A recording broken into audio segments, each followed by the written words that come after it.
Welcome to another Lumion live stream tutorial, guys. This is Chris Welton from C. Welton Design, and in this tutorial we're going to cover the context menu in Lumion. This is something very powerful that I hope all you guys understand already, and if you don't, I'm really excited to share this with you guys because this is a huge time saver and scene management tool that comes within Lumion. It works specifically well, works very well with Lumion's own object library that we get. If we were to grab all of the trees right here, there's 396 objects here. There's 396 specific trees in here, so it's a lot to manage, a lot to deal with, and sometimes we want to be able to grab things quickly and be able to edit and do the things we need to with them. So a lot of that comes down to, we have our way of placing it, and we also have ways of editing things that are already placed, and that's where the context menu comes into place. So if you want to make sure we're on the same page, we are on the Objects tab, and it doesn't matter what category we're in here, this wrench should always pretty much be visible, and this is our context menu. So we're going to start by just selecting a single object. Let's try this little tree right here. So as you click on it, we have two options right now, and they're going to branch out into more options. We go selection here, and we have some more selection options. And we have transformation here, and we have more transformation options. And some of these will branch out to even more. So that's just kind of user interface to have set up here. So let's start with selection tools here.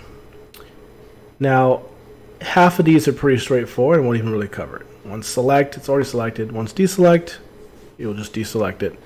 One is deselect all. And if we had multiple objects, selected and we grabbed one, we could deselect that one singularly. Like I'll show you, for example, I could have all of these, and I just want to deselect this tree. Deselect. It's another way of doing it, because you could also do this. I'm holding control, by the way, if you don't know that. Holding control will let me do multiple. I could also keep it held and click here, and it'll also deselect it. So the more you know. That's just another kind of redundant option. But let's jump into, so obviously delete. These three are the ones that are going to be really useful here. So we have select identical objects and select all objects in category. Both will grab a lot of things, well, depending on how many are in here. Identical objects means every instance of this specific tree. And remember, it's not just, that's found under conifers here. I believe that one is, it's one of these guys, I think. Probably that one. Not that one. That's one of these ones. Yes, that's it. So it's not going to select all of these, it's only going to select this specific type. So we jump into this, selection, select all identical objects. Anything else that was placed at the exact same model, exact same object is here. So you can see we have quite a bit across the project. We can go into move mode and find we have 95 selected. So now we can go, feel free, we can move them all around together. We can move them all up for some reason. We can rotate them all on their own axis or scale them all together. And we could also, so let's put them back on the ground. So that's a really useful tool when we're working with precise objects. The other option we have is select all objects in category. And to clarify, category are these things here: transportation, sound, effects, lights, outdoor objects, people, animals, indoor. Nature has actually two within itself. I'll show you in a second. In fact, we can see it right here. Rocks happen to be categorized a little differently. See, we have a little tree symbol and a little rock symbol, which is kind of useful in this case. So when I go to select all objects in category, didn't grab the rock, but it grabbed every single other tree in this whole scene. So it's 378 objects selected. And again, we can move them all. Now it's not quite the same scene anymore without that. We can move it over here and then undo. That's really powerful, especially in layer management, per se. Say we want to make a tree layer. And our scene, we have so many trees that it's bogging our scene down. We can go to move selection into layer and hide all the trees, just like that. Very important when you're managing large scenes. I mean, it doesn't matter what hardware you have, you can easily bog down your scenes, and it's always nice to be able to have them to run quicker when you need it to. So that's what's really powerful for that. Or if we specifically wanted our rocks, or say these pink trees here, say those are really important, we could select only all the other pink trees and put them on their own layer. Or grab everything at once, and we could do this. I'll show you the same thing with the rock. Where'd that rock go? Here it is. Select. Oh, sorry. All. That's all identical, and then all in category. Grab all the other rocks, so they can be put on their own layer as well. It's always great to manage your scene in layers. If you know it's going to get heavy, it's worth it. If it's a light play scene, you know it's not going to get too heavy. I don't need to worry. I wouldn't recommend worrying about too much, but it's always good to have your scene manageable this way. And this makes this 1,000 times easier. So there's the context menu on selection. Then one more thing we'll talk about is we can grab all of these exact identical objects, and we can go to library selection, library, select in library. Oh, so actually what we did, so I can grab, that's something I know is used. Those pink trees are over here. I think. So we go to selection, select in library. Oh, my mistake. So I was thinking that did something else. Now I know exactly what I did, and I'll show you why that's important. So what we can also do in the other options, we can go to library. So right now we have something on deck. We're not selecting it, or we're not placing it right now, but it's still sitting right here, and this is important. We could set this to an olive tree, even though we don't need to place it. It's still there. So when we go to select this object, say we grab every one of these specific trees, we can then go to selection, library, replace with library selection, which is what's right here. Now we have all olive trees where those other ones were. Now be careful. I've noticed that these context tools do not have undos, so be very cautious of what you're doing here, or save often.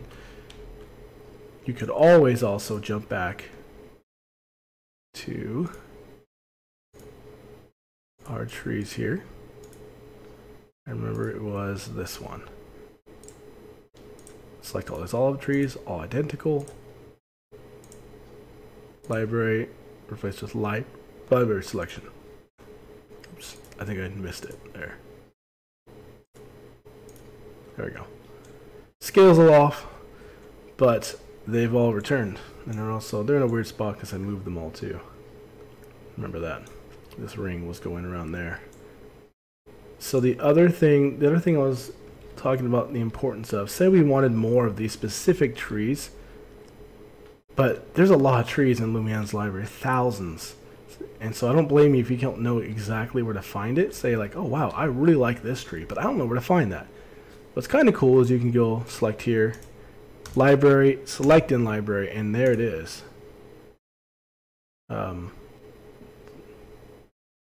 It's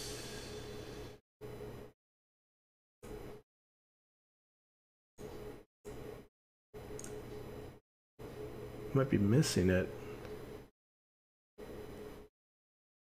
Let me try something else. I wasn't seeing that. Say I want these flowers. Select library. Select in library. Okay, well, my mistake. It doesn't actually show you where it is exactly. Although maybe it'll show highlighted here. Yes, there, okay. Well, now we know where it is exactly. I thought it took you right there. It'd be kind of nice if it did that. But we could have easily just started planning more and be like, oh, I like these pink trees. I don't want to find them again. So we just go to select in library and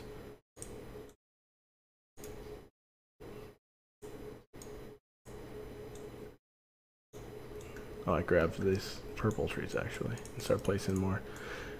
So that's the idea there. Sorry, it took a little longer on that. That is all of the selection ones. Now let's jump into transformation.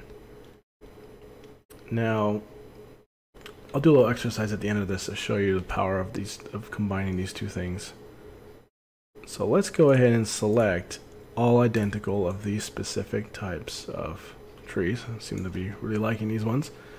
Jump into the context, and let's jump into transformation. And we got a couple more options in here, and almost all of these are very useful as opposed to some of those other ones, a little obsolete.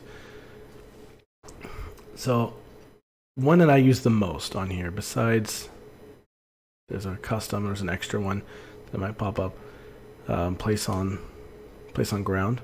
One of my ones I use the most is randomize. So randomize will jump into a couple things. We can either randomize rotation and scale, position, or only rotation. So we do randomize only rotation. Lumion just randomized them all, just like that. Good randomize position. Well, let's not do that yet. Rotation and scale. So it's going to randomly rotate it like you're supposed to do in rendering. You don't want to have all your trees just all the same orientation. Luckily, Lumion does that automatically. When you place it, automatically randomize it, even scale a little bit. But in other softwares, that's notorious. You have to actually rotate all your trees. Lumion does that automatically, and you could force it more this way, and then we can add scale. Either just a 10% difference or a 30% difference. So we're starting to see a bit difference there. You can keep doing that. And the span will go more and more. So you can already start to imagine how useful this can be in just helping your scene feel a little more natural and less, engineered. So let's also jump in here, grab them all again, select identical. It'd be nice if these could be set to hotkeys because I use this a lot. Transformation. So I'll show you position. Be careful with that. It just is going to make a squared area here. Most of the time trees are placed strategically, and this will just throw that out the window. But if you're just placing forests or something, that's something you could use. You can space X and Y is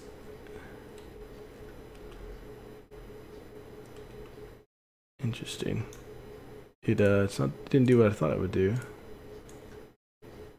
It's kind of just doing that position here. Usually it kind of clumps them together.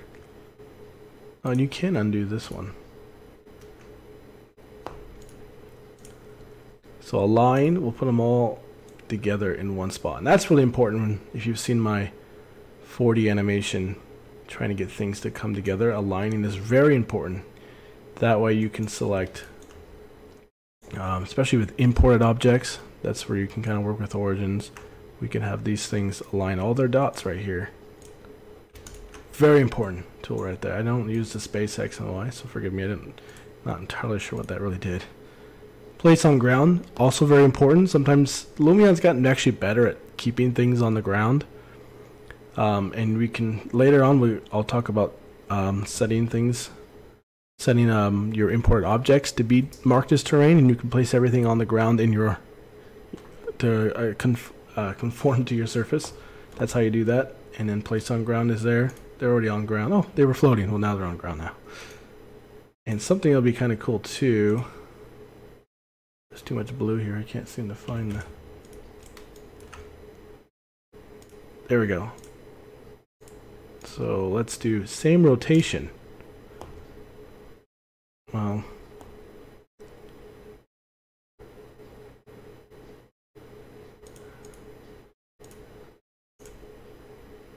interesting. Did that work? Oh, they're different scales. Okay. One way to uniform the scale is to go really small and then go big again. So it looks like one tree, but if you want to just waste your computer processing power, you could do that, where we're seen one tree, but it's actually tons. It's actually 135 trees. So that's also really useful when aligning models. This is how you really fine-tune your alignment. I'm just gonna go ahead and delete these. There we go. Use delete this way, even instead of that way. Let's go ahead and select all of these bigger trees. So we can do with that.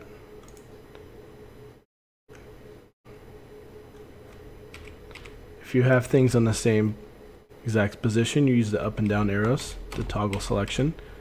There we go. Now we'll make sure we grab that. So again, same rotation, but keep them all at the same exact rotation there. Whoa, why was that selected? Oh, maybe one's scaled differently. Not a good example. Let's grab something that's used a lot. These guys are used quite a bit.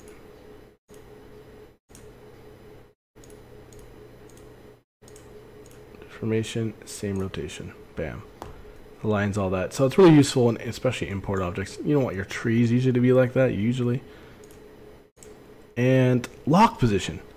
This is very important as well. I did skip same height, so I could just move this one up, select all instances, and by grabbing this first one, I can go to transformation, same height, and they'll all move up to that height.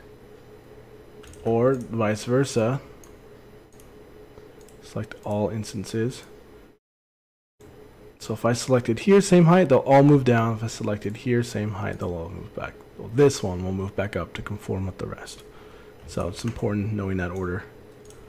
And then we could also do place on ground. There we go. So I'm sure you guys are kind of getting it.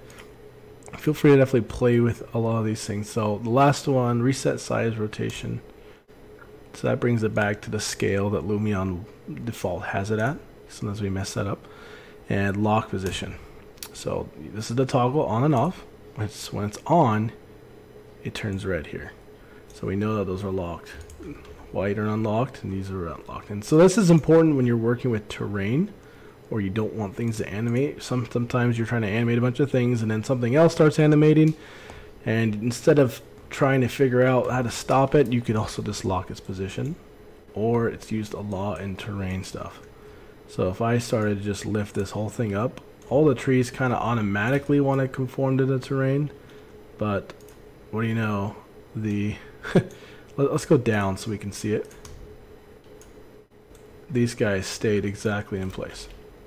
So I absolutely recommend when you're working with a scene where you're pretty far along in it and you have to work with terrain stuff that's going to get kind of close, lock your objects, because I've seen sometimes you accidentally do it and bam, it jumps through and all your objects have been messed up. Usually there's undos for this, but just in case, you know, I recommend locking it. And then to unlock it, just grab them all again, lock position off, and now they will conform again. Bam. So I think you guys got a good grasp on it, and I'm going to show you kind of how to use this in practice to create a forest very quickly. You know, I'm just go off to this blank space over here instead of starting a new scene. So just to keep this nice and light, I'm going to go ahead and delete all of those trees and objects over there. Okay, nothing else in this scene except for a big quarry right there.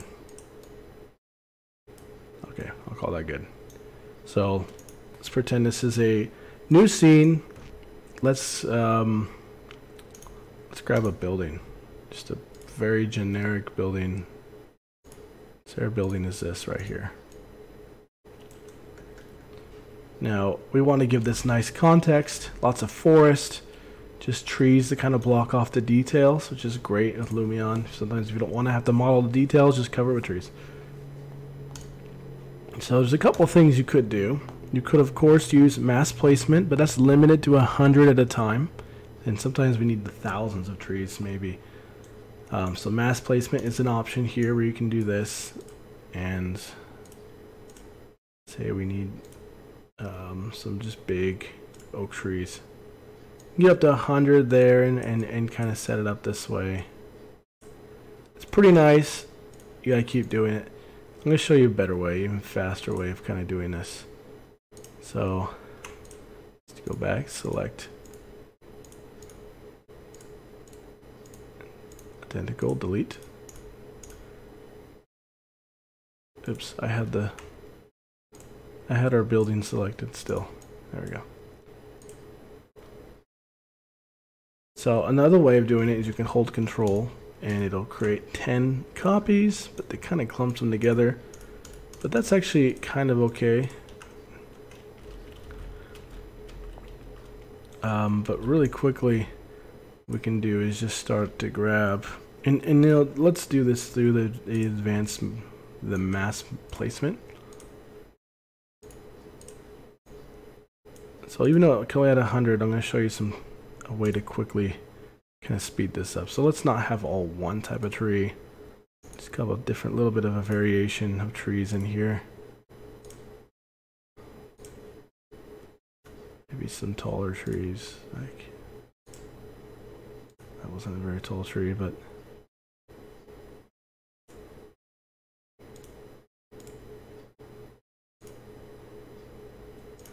and let's just throw in some sort of yellow tree. I guess that'll work. So let's kind of compact them together and make a little square here. Alright, so hit OK. So a couple of things we can do is we can just start holding Control, Alt and Shift and start copying them kind of everywhere.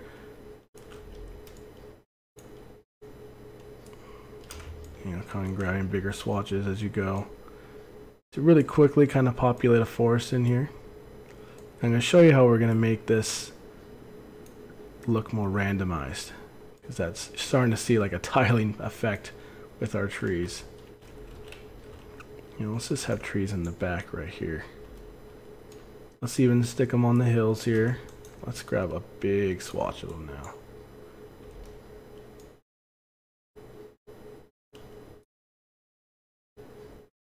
It just goes slower the more you grab.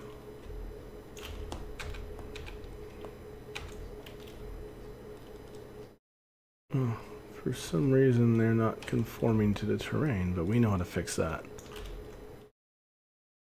Let's just grab a couple more here. Call it good for now. So for some reason it's not conforming to our terrain. So let's just go ahead and select all objects in categories, so we have all our trees. In fact, let's set this on the layer. It already was set on a layer. Let's set it on this layer so it's on a different layer as our building, which was set on that layer as well.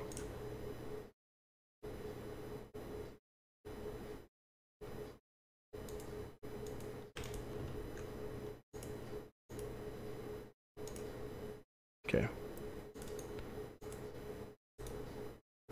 Alright, so that's good organization. And then let's make all of these conform. Let's make all of these conform to the terrain, just like this. Place on ground. Bam, now we have trees on the hillside there, but we still have that pattern. So as we're just kind of scattering trees everywhere, we can grab all these at once. Let's try randomize rotation and scale 30%. Deselect, you can see them. I mean, from this perspective, it looks pretty good, but I can still kind of see there's a pattern in there, so we could also try just randomizing.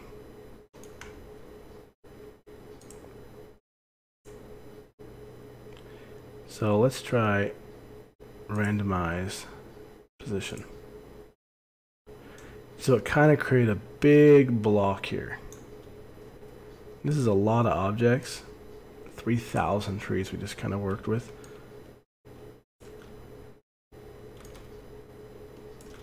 And Lumion seems to have a limit on how many things you can move at once.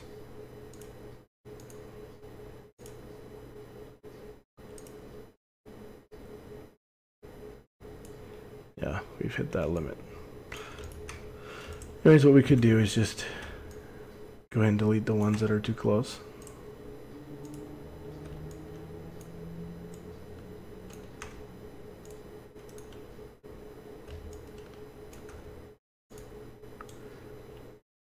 And continue to add more trees as needed out back here, either by copying or adding more with mass placement with more control. You know, I'll populate. Now it's sticking to the mountains. Populate those a little bit more. And that's kind of how you create a forest very quickly for your scenes. I've recommended using the default scenes that have already kind of trees in here, but this is how you would just really quickly add this kind of greenery to scenes or to large areas you need to cover. This is my method of doing it. Mass placement is still very good, but the limit at 100, honestly, we kind of need 1,000 or so trees. By using these tools with mass placement, or we're just holding control and be able to randomize them all, really kind of helps make it feel like a more natural, less engineered setting, which is, oops, I did all identical, all category, which it helps it get more of a photorealistic, natural look. Just randomize this again, 30%. And now I have a decent backdrop. Some hills with the trees on it and everything. So yeah, those are the context tools and how to kind of use them. I thought this would be a little bit quicker, but hopefully I'll kind of show kind of my workflow, how you guys can utilize this to mass place trees or just to manage your scene better with layers. All of this comes into play with this, and I think that'll call it good in this tutorial. Thanks for watching, guys. If you have any questions, please leave comments in the comments in the video, and until next time, guys, thanks for watching.